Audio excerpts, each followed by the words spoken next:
ఇది ఈ పక్కన మన నదిని చూస్తే ఇది మన శివరెడ్డిపేట గ్రామంలో ఉన్న శివసాగర్ నది. ఈ నది అన్ని సంవత్సరాలలో పొంగుతుంది. వర్షాకాలంలో ఇది మస్తు పొంగుతుంది. అంటే మన 2024, 23, 22 కన్నా ఈసారి ఎక్కువ పొంగడం మీరు చూడొచ్చు. ఇక్కడ ప్రెషర్తో వాటర్ వస్తున్నాయి.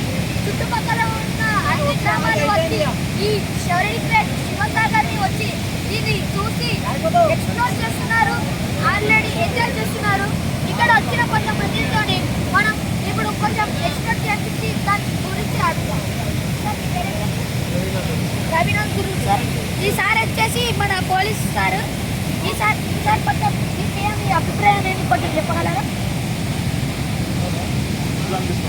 ఎట్లా బాగా హెవీ ఉంది కాబట్టి ఇక్కడ పోకుండా రాకుండా క్లోజ్ చేసింది. Okay okay sir. ఈ సార్ అభిప్రాయం కూడా కరెక్ట్ ఉంది. ఒకవేళ అందరు ఇక్కడ వెళ్ళినట్టయితే ప్రమాదం జరగబోయే ఛాన్సెస్ ఉన్నాయి కాబట్టి దీన్ని క్లోజ్ చేయడం, దూరం చేసి చూడడం ఇది మంచి పని. ఓకే.